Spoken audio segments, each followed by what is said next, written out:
विधानसभा के साथ ही विधान परिषद में भी मुख्यमंत्री नीतीश कुमार का तेवर आज काफी गर्म दिखा।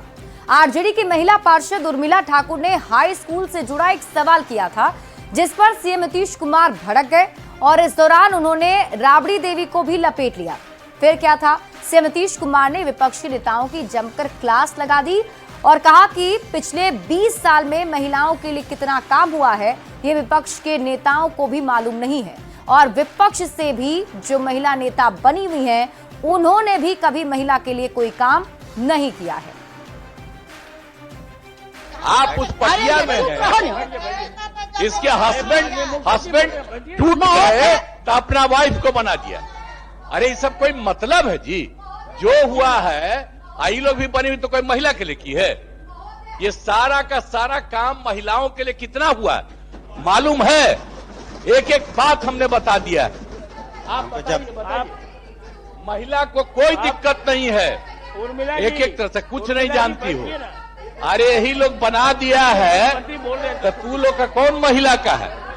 जब आप लोग नहीं हैं, आप लोग को जो कभी महिला के लिए किया नहीं, उन्हीं लोगों के पार्टी में है। आप ठीक जवाब दीजिए और सब जवाब दीजिए सबका। आप लोग भी जो महिलाएं हैं, सबको बताना चाहिए कि कितना ज्यादा महिलाओं के लिए हो रहा है। सभापति महोदय, तो सदन में हुए हंगामे के बाद आरजेडी एमएलसी उर्मिला ठाकुर ने सीएम नीतीश कुमार और सत्ता पक्ष पर जोरदार निशाना साधा है। उर्मिला ठाकुर ने कहा कि सरकार मूक विपक्ष चाहती है, सदन में कोई सवाल ना हो ये चाहती है। मुख्यमंत्री जी बीच में ही खड़े होकर भड़क गए कि पहले कुछ था, पहले ये लोग पढ़ता लिखता था, पढ़ी लिखी थी, तो मैं तो खुद पढ़ी लिखी हूँ, पहले पढ़ता नहीं था। तो उर्मिला ठाकुर एक दाढ़ी बनाने वाले का बेटी कैसे LLB PhD कर ली? तो इन लोगों को विपक्ष का जो है कोई सवाल नहीं चाहिए। ये चाहते हैं विपक्ष मुक्त विधानसभा हो, विपक्ष मुक्त विधान परिषद हो, विपक्ष मुक्त राज्यसभा हो, विपक्ष मुक्त लोकसभा हो, कोई सवाल ना करे। चूंकि मुद्दे पर बात इनका करना अच्छा नहीं लगता है। इनको हर बात चुनावी सगुफा छोड़ने वाले, चुनावी लॉलीपॉप, चुनावी झुनझुना के तौर पर दिखाई पड़ता है कि हर लोग उनकी तारीफ करे। तो कैसे राष्ट्रीय जनता दल एक ऐसी पार्टी है जो बिहार में पहला मुख्यमंत्री, इस राज्य की पहली मुख्यमंत्री आदरणीय राजमाता राबड़ी मैडम को बनने का मौका मिला। यह मौका तो राष्ट्रीय जनता दल ने ही दिया है। आप तो विधान परिषद में सीएम नीतीश कुमार के भड़कने पर मंत्री अशोक चौधरी ने सफाई दी है। क्या कुछ कहा है, आपको दिखाते हैं। आया था महिलाओं की शिक्षा को लेकर के, तो उस पर हमारे मंत्री जी ने, शिक्षा मंत्री ने जवाब दिया कि 2005 में जब नेता को बिहार मिला था तो ये 1600 करोड़ 1600 करोड़ का ये शिक्षा का बजट था। आज 60,000 करोड़ के शिक्षा का बजट है, सबसे बड़ा बजट शिक्षा का है। तो इसी से प्रमाणित होता है कि हम शिक्षा के प्रति कितने संवेदनशील हैं। और 34% साक्षरता थी महिलाओं में बिहार में, आज वो 77% है। इसका जवाब उन्होंने दिया। तो आरजेडी नेता तेजस्वी यादव ने नीतीश सरकार पर महिलाओं के शोषण का आरोप लगाया है और तेजस्वी यादव ने ये कहा है कि सरकार महिलाओं, रसोइयों, आंगनबाड़ी सेविकाओं और आशा बहनों का शोषण कर रही है। जब हमारी सरकार बनेगी तो इन सभी को न्याय दिलाएंगे। तेजस्वी यादव ने कहा कि मात्र 1600 रुपए इस महंगाई के दौर में उनका क्या होगा? सरकार न्यूनतम मजदूरी भी नहीं दे पा रही है। ये सरकार में महिलाओं को, रसोइयों को, स्वयं सहायता समूहों को, जीविका को, आंगनबाड़ी को, ममता को, आशा को जो है पूरी तरीके से ये सरकार जो है शोषण करने का काम कर रही है, अन्याय कर रही है इन लोगों के साथ। तो हम लोगों की सरकार बनेगी तो इन सभी लोगों को न्याय दिलाने का काम। आज महिला सम्मान दिवस भी है, आज महिला सम्मान दिवस बताइए, महीना में केवल 1600 रुपया, इस महंगाई के ज़माने में क्या होगा इनका? न्यूनतम मजदूरी भी नहीं दे पा रहे हैं। वहीं अंतर्राष्ट्रीय महिला दिवस को लेकर बिहार विधानमंडल में आज महिलाओं को विशेष तरजीह दी गई थी।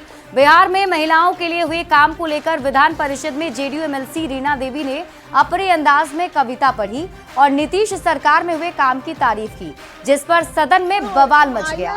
दरअसल रीना देवी जब कविता पढ़ रही थी तो आरजेडी नेता अब्दुल बारी सिद्दीकी ने बैठे बैठे टीका टिप्पणी शुरू कर दी, जिस पर वो बेहद भावुक हो गई और सदन में ही रो पड़ी। नारी तुम मुखिया हो, नारी तुम मेयर हो, तुम IAS और IPS हो, तुम डॉक्टर और इंजीनियर हो, तुम बीडीओ हो, तुम CO हो, तुम आंगनबाड़ी हो, तुम जीविका की बहन दीदी हो, तुम जो हो पुलिस का भेष में हमारी आस हो, तुम शिक्षिका के रूप में हमारी पतवार हो। महोदय, इतना काम हमारे माननीय मुख्यमंत्री जी ने किया है हमारे सुरक्षा के लिए। हम लोग दिन रात जो सोचते थे, आज हमारी सुरक्षा में वही बहाल है। महोदय, इतना काम है, हम लोग शुक्रगुजार हैं उनके लिए, हमारी महिलाओं के लिए जितना काम उन्होंने किया है हम लोग नतमस्तक हैं उनके लिए। पूरे बिहार जो है पूरे बिहार की महिला नतमस्तक है। पढ़ने लिखने नहीं दिया गया उस समय, क्योंकि सरकार उस समय अच्छी नहीं थी। 2005 की बात कर रही हूँ महोदय, और आप कहते हैं कि मैं चापलूसी कर रही हूँ। आज का समाज में हमारी बेटियां पढ़ रही हैं और लिख रही हैं, और आप कहते हैं मैं चापलूसी कर रही हूँ। आपको नहीं बोले हैं, आपको रीना जी ऐसा करके पूरी महिला का रीना जी आपको नहीं बोले हैं चापलूसी करते। बढ़ते आगे, विधान परिषद में जेडीयू एमएलसी रीना देवी पर अब्दुल बारी सिद्दीकी की टिप्पणी पर मंत्री अशोक चौधरी भी भड़क गए और उनकी जमकर क्लास लगा दी, जिसके बाद सदन में खूब बहस हुई। अशोक चौधरी को सबसे ज्यादा आपत्ति चापलूसी के आरोप लगाने पर थी। आप बैठ के बोलिएगा ये अच्छा लगेगा। महिला सशक्तिकरण का कल महिला दिवस है, अब आज आप बैठे बैठे एक महिला नेत्री को आप पीछे से बोलिएगा, इस शोभा देता है आपको?